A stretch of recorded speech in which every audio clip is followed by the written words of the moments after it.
Hello दोस्तों, welcome to Ranjit GS centre. दोस्तों, आशा करते हैं कि आप लोग अच्छे से पढ़ाई कर रहे होंगे।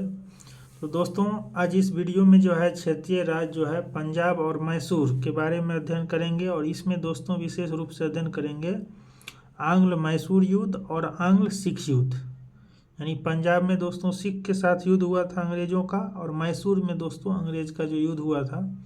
तो आंग्ल मैसूर युद्ध और आंग्ल सिख युद्ध के बारे में अध्ययन करेंगे इस क्षेत्र में, इस चैप्टर में या इस वीडियो में। तो आप लोग इस वीडियो को शुरू से अंत तक ज़रूर देखिएगा। वीडियो बहुत अच्छा है दोस्तों, और बहुत इसमें आपको फैक्ट जानने को मिलेगा, इसलिए आप लोग जो है इस वीडियो को शुरू से अंत तक ज़रूर देखिएगा।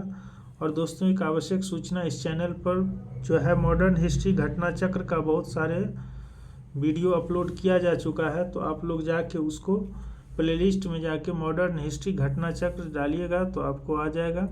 उसमें जाके उस वीडियो को भी आप देखिएगा। आपको बीपीएससी टी 4 के लिए अगर तैयारी कर रहे हैं, अगर आप बिहार एसआई के लिए तैयारी कर रहे हैं, या बिहार एसएससी के लिए, या यूपीएससी बीपीएससी के लिए, आपको जीके जीएस से रिलेटेड कोई भी अगर कंपटीशन एग्ज़ाम दे रहे हैं तो आप जो है इस चैनल को ज़रूर सब्सक्राइब कर लीजिएगा। इस चैनल पर आपको जीके जीएस से रिलेटेड साथ साथ करंट अफेयर्स और रीजनिंग का दोस्तों इस पर करवाया जाता है। तो इसलिए आप लोग इस चैनल को ज़रूर सब्सक्राइब कर लीजिएगा। स्पेशली दोस्तों बीपीएससी शिक्षक जो है TRE 4.0 जो आ रहा है, ये TRE 4 के लिए विशेषकर, और बिहार दरोगा और 71 बीपीएससी के लिए रामबाण साबित होगा दोस्तों ये चैनल। तो इसलिए इस चैनल पर अभी से बहुत ज़्यादा और अच्छे अच्छे कंटेंट डाला जा रहा है। तो आप लोग इस चैनल को सब्सक्राइब ज़रूर कर लीजिएगा। तो चलिए दोस्तों, स्टार्ट करते हैं। आज इस वीडियो में आपको पहले ही बता दिया गया है कि क्षेत्रीय राज्य पंजाब और मैसूर के बारे में पढ़ेंगे, और पंजाब मैसूर में पढ़ने के साथ साथ आंग्ल मैसूर युद्ध जितना हुआ है उसके बारे में अध्ययन करेंगे, और आंग्ल सिख युद्ध के बारे में भी अध्ययन करेंगे। तो चलिए पहला शुरू करते हैं। रंजीत सिंह जो था ये पंजाब से संबंधित था। रंजीत सिंह का जन्म जो है 1780 ईस्वी में, डेट याद नहीं रहता है दोस्तों, तो 1780 लगभग आप याद रख सकते हैं। रंजीत सिंह 1780 को सुकरचकिया मिसल के मुखिया महासिंह के घर में जन्म हुआ था इसका। तो याद रखिएगा, सुकरचकिया मिसल के मुखिया थे महासिंह, उसके घर में हुआ था। महाराजा रंजीत सिंह और अंग्रेज़ों के बीच जो है 1809 ईस्वी को अमृतसर की संधि हुई थी। तो ये वेरी वेरी इंपॉर्टेंट फैक्ट है दोस्तों। अमृतसर की संधि पंजाब में सबसे पहले रंजीत सिंह और अंग्रेज़ों के बीच 1809 ईस्वी में हुई थी। उसने 1818 ईस्वी में मुल्तान, 1819 ईस्वी में कश्मीर और 1834 ईस्वी में पेशावर को जीत लिया। किसने? महाराजा रंजीत सिंह ने। 1818 में मुल्तान को, 19 में कश्मीर को और 34 में पेशावर को जीत लिया।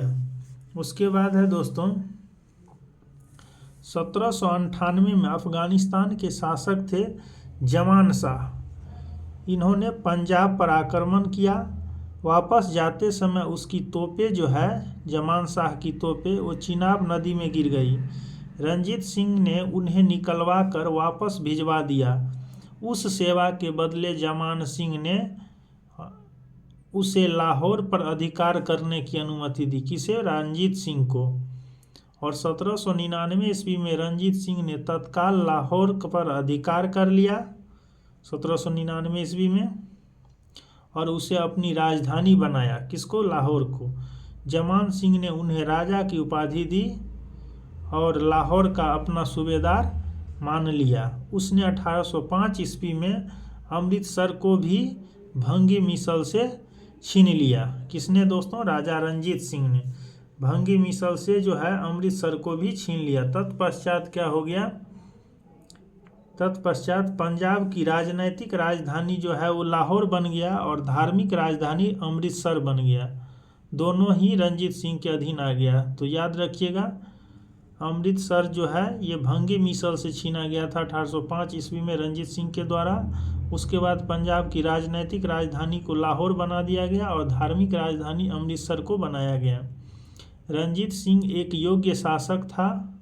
उन्होंने कहा था कि ईश्वर की इच्छा थी कि मैं सब धर्मों को एक निगाह से देखूं, इसलिए उसने दूसरी आंख की रोशनी ले ली है। तो ये किसने कहा था? रंजीत सिंह ने। नेक्स्ट है दोस्तों, अफगान अमीर शाह शुजा ने, याद रखिएगा, अफगान अमीर शाह शुजा ने रंजीत सिंह को कोहिनूर हीरा प्रदान किया था। शाह शुजा ने 1839 ईस्वी में रंजीत सिंह की मृत्यु के बाद उनका पुत्र खरग सिंह सिंहासन पर बैठा। 1839 ईस्वी में इसे अफीम खाने की आदत थी खरग सिंह को। इसके शासन के दौरान शीघ्र ही दरबार में दो विरोधी दलों संधावालिया सरदार चैत सिंह, अतर सिंह, लहना सिंह और उनके भतीजे अजीत सिंह और डोगरा बंधुओं जैसे ध्यान सिंह, गुलाब सिंह, सुचेत सिंह की प्रतिद्वंदिता के कारण पंजाब में अराजकता जो है फैल गई। उसके बाद क्या हुआ दोस्तों? चिलैया वाला युद्ध, ये याद रखिएगा कब हुआ था? 1849 ईस्वी में। बस आप इतना याद रखिएगा कि चिलैया वाला युद्ध कब हुआ था? 1849 ईस्वी में। इस युद्ध में अंग्रेजी सेना का नेतृत्व जो है लॉर्ड गफ ने किया था। तो गफ जो याद को रखिएगा, लॉर्ड गफ को, तथा सिख सेना शेर सिंह के नेतृत्व में लड़ी थी। सिख सेना जो है शेर सिंह के नेतृत्व में और अंग्रेजी सेना गफ के नेतृत्व में लड़ा गया था चिलैया वाला युद्ध 1849 में। यह युद्ध अनिर्णित समाप्त हुआ, कोई निर्णय नहीं इसका निकला। इस युद्ध के समय भारत का गवर्नर जनरल जो था वो डलहौजी था, और डलहौजी का कार्यकाल आप लोग जानते होइएगा दोस्तों, 1848 से 56 ईस्वी तक इसका कार्यकाल था। इसी के द्वारा जो है डॉक्ट्रिन ऑफ लैप्स व्यक्तिगत सिद्धांत का प्रतिपादन किया था और ब्रिटिश साम्राज्य का विस्तार किया गया। नेक्स्ट है दोस्तों महाराजा दलीप सिंह। ये दलीप सिंह जो था दोस्तों, ये सिख साम्राज्य के अंतिम शासक था। तो याद रखिएगा, सिख साम्राज्य के अंतिम शासक दलीप सिंह था। उन्होंने 1843 से 49 ईस्वी तक शासन किया था और दलीप सिंह ने सिख धर्म को छोड़कर ईसाई धर्म को अपना लिया था। ये भी फैक्ट याद रखिएगा। इन्होंने रूस की यात्रा भी की थी और इसका निधन जो है 1893 ईस्वी में पेरिस फ्रांस में हुआ था दलीप सिंह का। इनकी अंत्येष्टि जो है ये इंग्लैंड में हुआ था। ठीक है, 1849 ईस्वी में द्वितीय आंग्ल सिख युद्ध की समाप्ति पर अंग्रेजों द्वारा पंजाब का विलय कर लिया गया। तो इसको भी याद रखिएगा, ये वेरी वेरी इंपॉर्टेंट है दोस्तों। 1849 में द्वितीय आंग्ल सिख युद्ध हुआ था, उसकी समाप्ति के बाद अंग्रेजों द्वारा पंजाब का विलय कर लिया गया और दलीप सिंह को पेंशन देकर बाद में ब्रिटेन भेज दिया। पंजाब के ब्रिटिश साम्राज्य में विलय के बाद, पंजाब जैसे ही ब्रिटिश साम्राज्य में विलय हो गया, उसके बाद डलहौजी ने 1849 ईस्वी में पंजाब पर शासन करने के लिए 3 लोगों की एक काउंसिल परिषद का गठन किया था, जिसमें सर हेनरी, अब देखते हैं इसमें कौन कौन सदस्य थे। देखिएगा, सर हेनरी लॉरेंस को अध्यक्ष बनाया गया था और जॉन लॉरेंस और चार्ल्स ग्रेनविले मार्शल को सदस्य बनाया गया। तो 1+2 3 व्यक्ति को नियुक्त किया था, किसके द्वारा? डलहौजी के द्वारा। ठीक है दोस्तों, जिसमें हेनरी लॉरेंस अध्यक्ष था, जॉन लॉरेंस और ग्रेनविले मार्शल को सदस्य बनाया गया। नेक्स्ट आप जाइए दोस्तों, प्रथम आंग्ल मैसूर युद्ध, द्वितीय सिख युद्ध याद रखिए। उसके बाद सिख का दोस्तों विलय कर लिया गया पंजाब को, अंग्रेजी सेना द्वारा ब्रिटिश भारत में मिला लिया गया पंजाब को, और उसके बाद उसको चलाने के लिए पंजाब को 3 सदस्यीय काउंसिल का निर्माण डलहौजी के द्वारा किया गया। अब दोस्तों अगला फैक्ट है प्रथम आंग्ल मैसूर युद्ध। ये डेट जरूर याद रखिएगा। प्रथम आंग्ल मैसूर युद्ध जो है 67 से 69 ईस्वी तक याद रखिएगा हुआ था। इस युद्ध में हैदर अली जो है ये विजय हुआ था। इस दौरान अंग्रेज गवर्नर कौन था? वेरेलस्ट, इसको भी याद रखिएगा, वेरेलस्ट पूछता है। तो वेरेलस्ट का कार्यकाल दोस्तों 67 से 69 तक था और इसके दौरान ही ये हैदर अली इसमें विजय हुआ था प्रथम आंग्ल मैसूर युद्ध में। और यह युद्ध 1769 ईस्वी को मद्रास की संधि द्वारा समाप्त हो गया। तो याद रखिएगा, प्रथम आंग्ल मैसूर युद्ध किस संधि के द्वारा? मद्रास संधि के द्वारा समाप्त हुआ। अगला है दोस्तों द्वितीय आंग्ल मैसूर युद्ध। ये 80 से 84 के दौरान हैदर अली ने निजाम और मराठों के साथ मिलकर अंग्रेजों के विरुद्ध एक मोर्चा बनाया था। तो द्वितीय आंग्ल मैसूर युद्ध में पहला पक्ष था हैदर अली के साथ निजाम और मराठा। ये हैदराबाद के निजाम और मराठा था। इन तीनों ने मिलकर अंग्रेज के विरुद्ध लड़ाई किया था द्वितीय आंग्ल मैसूर युद्ध में 80 से 84 के दौरान।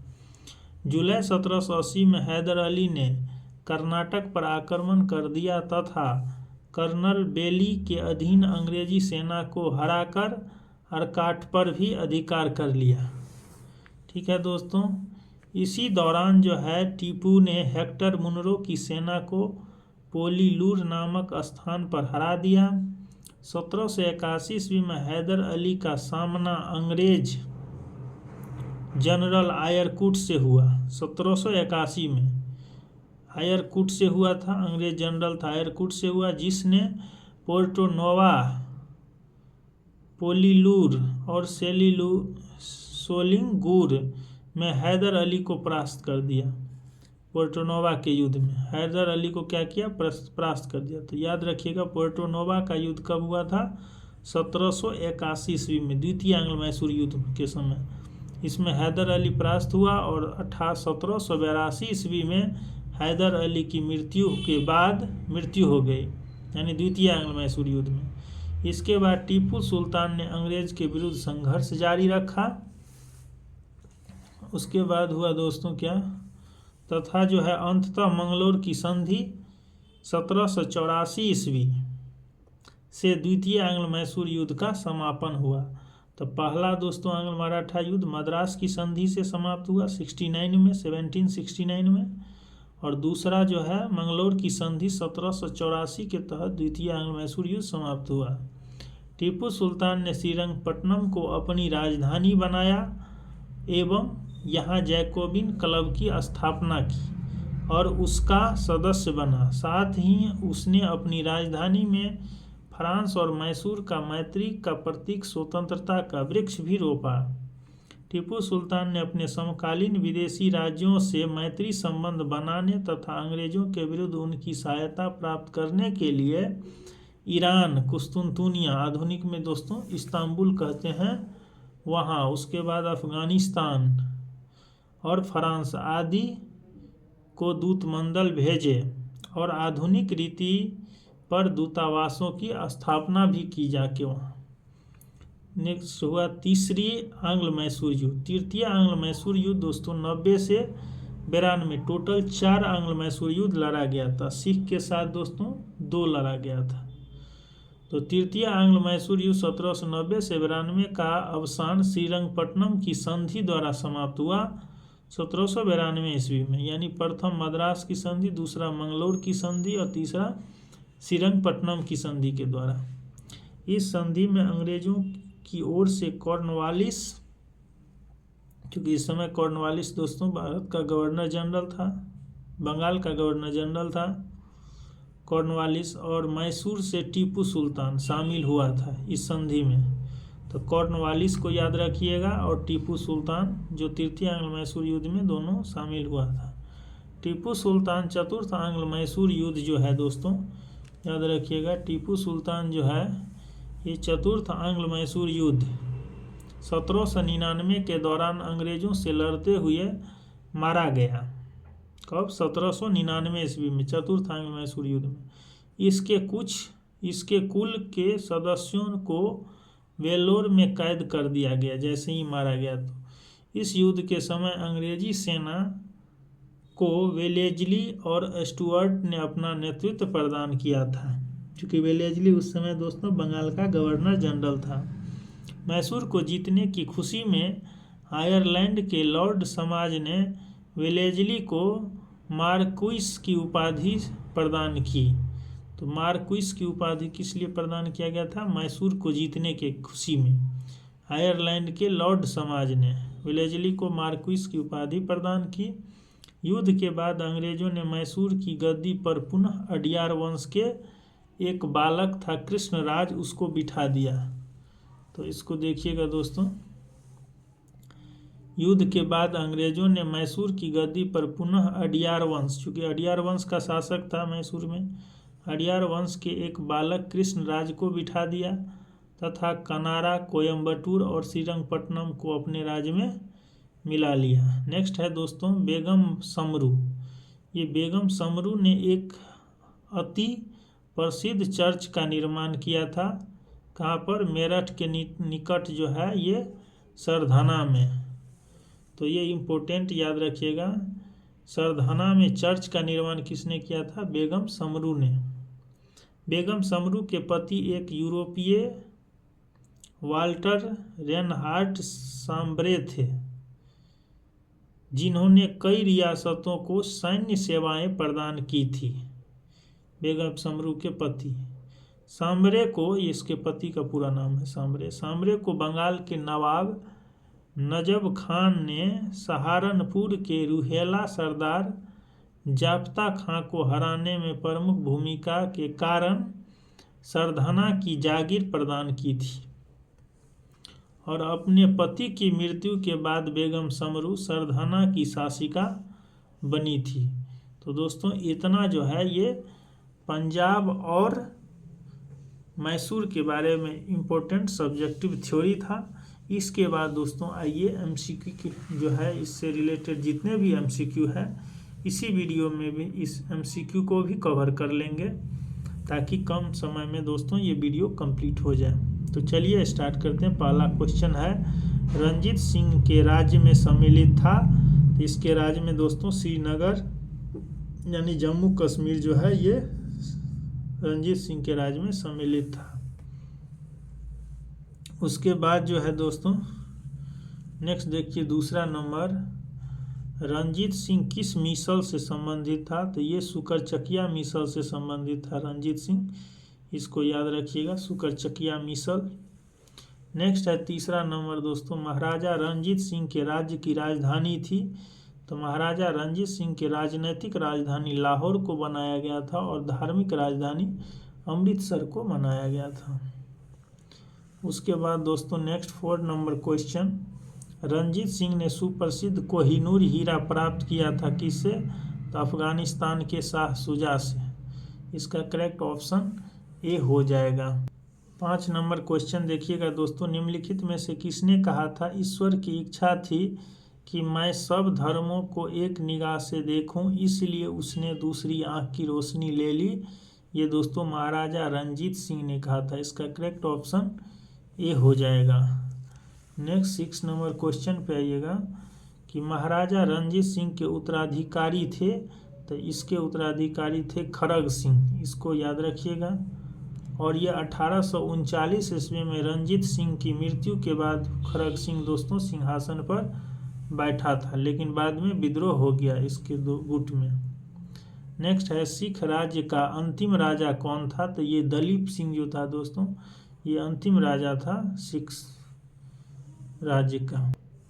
नेक्स्ट 8 नंबर क्वेश्चन है, पंजाब के पूर्व महाराजा दलीप सिंह के विषय में निम्नलिखित में से कौन सा कथन एक सत्य है दोस्तों?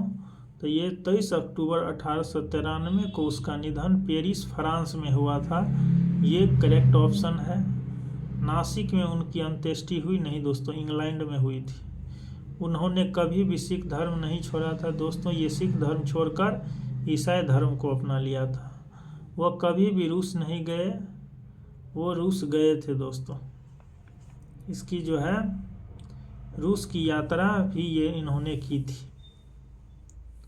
उसके बाद दोस्तों नेक्स्ट आइए, ये एक्सप्लेनेशन है, पंजाब के पूर्व महाराजा दलीप सिंह निधन 22 या कुछ स्रोतों के अनुसार 23 अक्टूबर 1893 को पेरिस में हुआ। शेष सभी कथन असत्य है। दलीप सिंह ने सिख धर्म छोड़कर ईसाई धर्म को अपनाया। इन्होंने रूस की भी यात्रा की और इनकी अंत्येष्टि इंग्लैंड में हुई थी। नेक्स्ट 9 नंबर क्वेश्चन देखिएगा, सिख साम्राज्य का अंतिम शासक था दोस्तों, तो इसका अंतिम शासक था दलीप सिंह।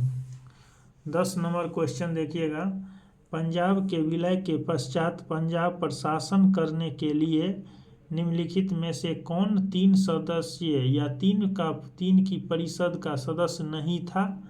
यानी ये जो डलहौजी के द्वारा 3 सदस्यीय परिषद का गठन किया गया था उसके सदस्य नहीं था। तो ये इलियट भी नहीं था दोस्तों। सर हेनरी लॉरेंस ये तो अध्यक्ष ही था। जॉन लॉरेंस था दोस्तों। और ये रॉबर्ट मॉन्टेगोमरी ये दोनों नहीं था। ए और बी ये था। देखिए दोस्तों इसका एक्सप्लेनेशन में, पंजाब के ब्रिटिश साम्राज्य में विलय के बाद डलहौजी 1849 में पंजाब पर शासन करने के लिए 3 लोगों की एक परिषद गठन किया, जिसमें सर हेनरी लॉरेंस को अध्यक्ष, जॉन लॉरेंस और चार्ल्स ग्रेनविले को सदस्य के रूप में नियुक्त किया गया। नेक्स्ट है दोस्तों 11 नंबर क्वेश्चन, प्रथम आंग्ल मैसूर युद्ध 1766 से 69, ये 67 से 69 था। प्रथम आंग्ल मैसूर युद्ध में कौन विजय हुआ था, तो ये हैदर अली जो है दोस्तों ये विजय हुआ था।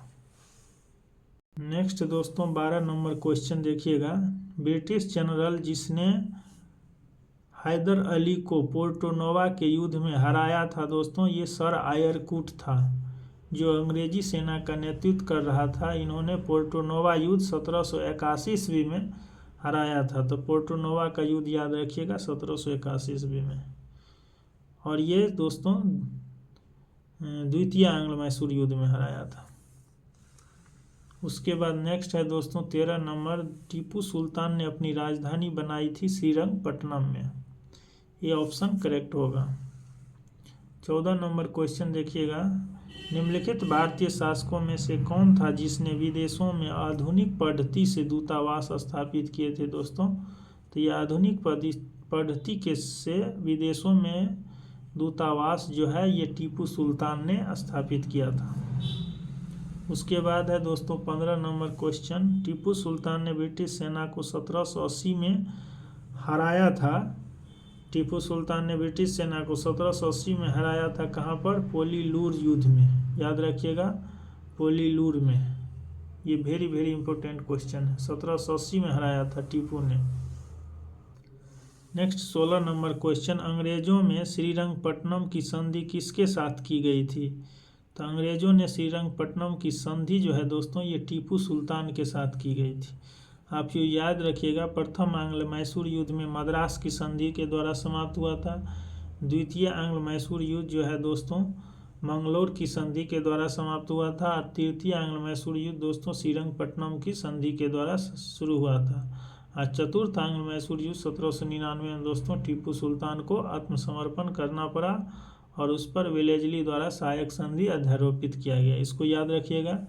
तो अंग्रेजों ने श्रीरंगपट्टनम की संधि ये तृतीय आंग्ल मैसूर युद्ध में टीपू सुल्तान के साथ किया गया था 1790-92 के दौरान, तो इसको याद रखिएगा। इसका दोस्तों एक्सप्लेनेशन इम्पोर्टेंट है, देखिएगा तृतीय आंग्ल मैसूर युद्ध 1790-92 का अवसान श्रीरंगपट्टनम की संधि के द्वारा हुआ, यानी समाप्त हुआ। इस संधि में अंग्रेज की ओर से कॉर्नवालिस और मैसूर से टीपू सुल्तान शामिल थे। इसके अनुसार टीपू को अपने राज्य का लगभग आधा भाग अंग्रेजों को और उनके साथियों को देना पड़ा। इनके साथी कौन थे, हैदराबाद के निजाम और मराठा। साथ ही युद्ध के हार जाने के रूप में टीपू को 3 करोड़ रुपये अंग्रेजों को देना था। श्रीरंगपट्टनम की संधि में यह शामिल था कि जब तक टीपू 3 करोड़ रुपये नहीं देगा तब तक उसके 2 पुत्र जो है अंग्रेज के कब्जे में रहेंगे। कॉर्नवालिस ने इसी संधि के बाद यह टिप्पणी की थी कि हमने अपने शत्रु को प्रभावशाली ढंग से पंगु बना दिया है तथा साथियों को भी शक्तिशाली नहीं बनने दिया। ये किसने कहा था, कॉर्नवालिस ने, श्रीरंगपट्टनम की संधि के बाद तृतीय आंग्ल मैसूर युद्ध में, याद रखिएगा। और इसका तृतीय आंग्ल मैसूर युद्ध का कार्य का दौरान समय है, कार्यकाल क्या है, 1790 से 92। नेक्स्ट है दोस्तों, टीपू सुल्तान अंग्रेजों के साथ युद्ध में कब मारे गए थे, तो ये चतुर्थ आंग्ल मैसूर युद्ध 1799 ईस्वी में, याद रखिएगा चतुर्थ आंग्ल मैसूर युद्ध 1799 में। 18 नंबर क्वेश्चन देखिएगा, निम्नलिखित में से कौन एक सुमेलित है? प्रथम आंग्ल मैसूर युद्ध हैदर अली की पराजित, नहीं दोस्तों, हैदर अली विजय हुआ। द्वितीय आंग्ल मैसूर युद्ध, हैदर अली ने अंग्रेजों को पराजित किया, नहीं, हैदर अली पराजित हुआ। द्वितीय आंग्ल मैसूर युद्ध, इसमें दोस्तों मंगलोर की संधि के द्वारा जो है ये समाप्त हुआ था, द्वितीय आंग्ल मैसूर युद्ध, तो ये भी नहीं होगा, ये इसका ये। तृतीय आंग्ल मैसूर युद्ध जो है ये टीपू सुल्तान युद्ध जीता और अपना भूभाग अंग्रेजों को नहीं दिया, नहीं दोस्तों, तृतीय आंग्ल मैसूर युद्ध में भी जो है टीपू सुल्तान श्रीरंगपट्टनम की संधि के द्वारा बहुत कुछ खो दिया, अपने 2 पुत्र को भी अंग्रेजों को कब्जे में छोड़ दिया, चूँकि 3 करोड़ रुपया इसको अंग्रेजों को देना था तृतीय आंग्ल मैसूर युद्ध में श्रीरंगपट्टनम की संधि के तहत। चतुर्थ आंग्ल मैसूर युद्ध जो है दोस्तों ये टीपू पराजित किया गया और युद्ध के मध्य दिवंगत हो गया, यानी मृत्यु हो गई, तो ये दोस्तों सही है, सुमेलित है। तो प्रथम, द्वितीय, तृतीय, चतुर्थ, ये चारों आंग्ल मैसूर युद्ध आपको याद रखना है और इसका डेट बाय डेट आपको याद रखना है। तो आइए एक्सप्लेनेशन आपको इसका कर देते हैं, चूँकि इम्पोर्टेंट क्वेश्चन है। प्रथम आंग्ल मैसूर युद्ध 1767 से 69 ईस्वी में हुआ है दोस्तों। इस दौरान अंग्रेज गवर्नर कौन थे? वेरेलस्ट थे, और 1769 ईस्वी को मद्रास की संधि के द्वारा प्रथम आंग्ल मैसूर युद्ध समाप्त हुआ। नेक्स्ट है दोस्तों दूसरा नंबर, देखिएगा कि द्वितीय आंग्ल मैसूर युद्ध 1780 से 84 ईस्वी तक चला। इस दौरान अंग्रेज गवर्नर जनरल वारेन हेस्टिंग्स था। 80 से 84 के दौरान यह युद्ध 1784 की मंगलौर की संधि के द्वारा समाप्त किया गया, तो संधि भी आप याद रखिएगा। नेक्स्ट है तृतीय आंग्ल मैसूर युद्ध, ये 1790 से 92 ईस्वी तक चला और इस दौरान अंग्रेज गवर्नर जनरल लॉर्ड कॉर्नवालिस था। अंग्रेजों के विरुद्ध सहायता के लिए टीपू सुल्तान ने तुर्की से सहायता प्राप्त करने का प्रयत्न किया। 1784 से 85 ईस्वी में उसने एक दूत कुस्तुनतुनिया, आधुनिक इस्तांबुल है दोस्तों, भेजा। 1787 में टीपू ने एक दूतमंडल फ्रांस भी भेजा और यह युद्ध 1792 ईस्वी की श्रीरंगपट्टनम की संधि के द्वारा समाप्त हुआ। ये तृतीय आंग्ल मैसूर युद्ध। नेक्स्ट है दोस्तों चौथा आंग्ल मैसूर युद्ध 1799 ईस्वी में हुआ। इस दौरान अंग्रेज गवर्नर जनरल लॉर्ड वेलेजली था अंग्रेज गवर्नर जनरल, और 1799 को अंग्रेजी सेना ने श्रीरंगपट्टनम का दुर्ग जीत लिया। किसने? अंग्रेजी सेना ने, और टीपू ने लड़ते लड़ते वीरगति पाई। टीपू के कुल सदस्यों को वेल्लोर में कैद कर दिया गया टीपू की मृत्यु के बाद। नेक्स्ट 19 नंबर क्वेश्चन देखिएगा दोस्तों, इलाहाबाद की संधि, मंगलौर की संधि, सालबाई की संधि और मद्रास की संधि। तो इलाहाबाद की संधि 1765 ईस्वी में बक्सर के युद्ध के बाद। मंगलौर की संधि जो है दोस्तों ये द्वितीय आंग्ल मैसूर युद्ध 84 में, 1784 में। नेक्स्ट है दोस्तों मद्रास की संधि, ये 1769 ईस्वी में प्रथम आंग्ल मैसूर युद्ध के दौरान। और सालबाई की संधि जो है दोस्तों ये 1782 ईस्वी में किया गया था। सालबाई की संधि ये प्रथम आंग्ल मराठा युद्ध जो हुआ था उस समय 1775 से दोस्तों 82 तक जो प्रथम आंग्ल मराठा युद्ध हुआ, यानी मराठों के साथ दोस्तों सालबाई की संधि 1782 ईस्वी में की गई थी। तो इसको जरूर आप लोग याद रखिएगा। एक्सप्लेनेशन देख लीजिएगा दोस्तों। इलाहाबाद की प्रथम संधि दोस्तों एक्सप्लेनेशन उसी क्वेश्चन का देंगे जो भिविया होगा और उसको याद करना इम्पोर्टेंट होगा, बस उसी का दोस्तों एक्सप्लेनेशन को डिटेल्स आप लोग को करवा दिया जाएगा। तो देखिए इलाहाबाद की प्रथम संधि अंग्रेज और मुगल सम्राट शाह आलम द्वितीय के मध्य 12 अगस्त 1765 को हुई, जबकि इलाहाबाद की द्वितीय संधि अंग्रेज और अवध के नवाब शुजा-उद-दौला था अवध के नवाब, उसके बीच 16 अगस्त 1765 को हुई थी। मंगलौर की संधि दोस्तों द्वितीय आंग्ल मैसूर युद्ध 1780 से 84 के बाद अंग्रेज और टीपू सुल्तान के मध्य जो है द्वितीय आंग्ल मैसूर युद्ध 1780 से 84, चूँकि इसी दौरान हैदर अली की मृत्यु हो गई थी और टीपू सुल्तान ने युद्ध को संभाला था। 1782 में हैदर अली की मृत्यु हो गई। तो इसके बाद अंग्रेज और टीपू के मध्य दोस्तों 1784 ईस्वी में मंगलौर की संधि हुई थी।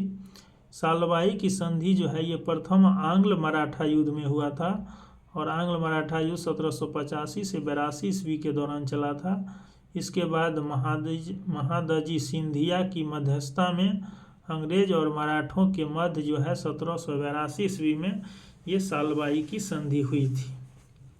मद्रास की संधि जो है दोस्तों ये प्रथम आंग्ल मैसूर युद्ध में 1767 से 69 ईस्वी के दौरान हुआ था। 1769 ईस्वी में हैदर अली और अंग्रेजों के बीच हुआ था मद्रास की संधि और हैदर अली दोस्तों प्रथम आंग्ल मैसूर युद्ध में विजयी हुआ था। इसको जरूर याद रखिएगा। नेक्स्ट है दोस्तों 20 नंबर, बेगम समरू ने एक अति प्रसिद्ध चर्च का निर्माण करवाया और ये कहाँ करवाया था? तो ये सरधना में, चूंकि ये सरधना का शासक था। नेक्स्ट क्वेश्चन है दोस्तों 21 नंबर, निम्नलिखित कथनों में से कौन सा एक सही नहीं है?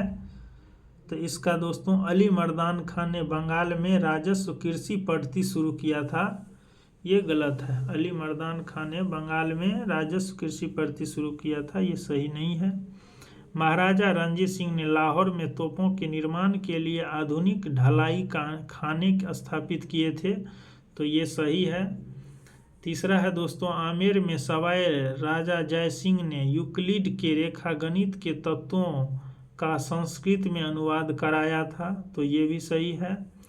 डी है दोस्तों मैसूर में टीपू सुल्तान ने श्रृंगेरी मंदिर में देवी शारदा की मूर्ति के निर्माण के लिए धन दिया था, तो ये भी सही है दोस्तों। बस ये नहीं सही है, ये IAS 2003 में पूछा है, इसका एक्सप्लेनेशन इम्पोर्टेंट है, इसलिए दोस्तों देख लीजिए। रणजीत सिंह ने तोप खाने पर अधिक बल दिया था। लाहौर और अमृतसर में तोप गोला बारूद बनाने के कारखाने लगाए गए। आमेर के सवाई राजा जय सिंह ने यूक्लिड का रेखागणित के तत्वों का संस्कृत में अनुवाद किया। सवाई राजा जय सिंह ने जयपुर, दिल्ली, बनारस आदि नगरों में 5 वेधशालाएं भी बनवाई थी जय सिंह ने वेधशाला। और टीपू सुल्तान ने श्रृंगेरी मंदिर में शारदा देवी की मूर्ति के निर्माण के लिए धन भी दिया था। जबकि बंगाल में राजस्व कृषि पद्धति प्रारंभ करने का श्रेय अली मर्दान खान को नहीं बल्कि मुर्शिद कुली खान को है, तो इसको याद रखिएगा, मुर्शिद कुली खां को। बंगाल में राजस्व कृषि पद्धति शुरू करने का श्रेय मुर्शिद कुली खां को जाता है। बस आपको इतना भी याद रहेगा दोस्तों, मुर्शिद कुली खां बंगाल में राजस्व कृषि पद्धति शुरू किया था, तो आप इस क्वेश्चन का ऑप्शन करेक्ट कर लीजिएगा। IAS में ऐसे ही होता है दोस्तों, एक फैक्ट अगर आपको याद है तो उसी से दोस्तों एलिमिनेट किया जा सकता है ऑप्शन को। नेक्स्ट है 22 नंबर क्वेश्चन है दोस्तों कि निम्नलिखित कथनों पर विचार कीजिए। ठीक है, पहला कहता है कि पानीपत के तृतीय युद्ध में अहमद शाह अब्दाली ने इब्राहिम लोदी को पराजित किया था। तो ये पानीपत के तृतीय युद्ध में दोस्तों अहमद शाह अब्दाली ने मराठा को पराजित किया था, जो 1761 ईस्वी में हुआ था, पानीपत की तीसरी लड़ाई। तो ये इब्राहिम लोदी नहीं होगा दोस्तों, तो ये ऑप्शन नहीं होगा। तृतीय आंग्ल मैसूर युद्ध में टीपू सुल्तान की मृत्यु नहीं, चतुर्थ आंग्ल मैसूर युद्ध में 1799 ईस्वी में। पलासी के युद्ध में सिराजुद्दौला की पराजय के लिए मीर जाफर ने अंग्रेजों से मिलकर षड्यंत्र रचा था, तो ये सही है दोस्तों। पलासी के युद्ध में सिराजुद्दौला की पराजय का मुख्य कारण था कि मीर जाफर जो सिराजुद्दौला का सेनापति था, ये अंग्रेज से मिलकर षड्यंत्र रचा था। यानी 3 सही है दोस्तों और 1, 2 गलत है। क्वेश्चन कर रहा है सही कथन का चुनिए, तो केवल 3 दोस्तों इसमें करेक्ट होगा। ये IAS प्री 2004 में पूछा हुआ क्वेश्चन है, तो इसको ज़रूर याद रखिएगा दोस्तों। और इसके बारे में कुछ इम्पोर्टेंट फैक्ट याद रखिएगा। यहाँ पे है षड्यंत्र जो रचा था दोस्तों, ये देखिए, पलासी के युद्ध 1757 में मीर जाफर ने अंग्रेजों से मिलकर सिराजुद्दौला के विरुद्ध षड्यंत्र रचा था। और अन्य षड्यंत्रकारी में जो है ये सिराजुद्दौला के जो साहूकार था जगत सेठ, राय दुर्लभ और अमीन चंद्र, ये प्रमुख थे। इसलिए दोस्तों केवल तीसरा ही सही होगा। दोस्तों ऑब्जेक्टिव कंप्लीट हो गया। अब आप लोग इस वीडियो को अच्छे से देखकर इस ऑब्जेक्टिव और सब्जेक्टिव को क्लियर कर लीजिएगा। Thank you.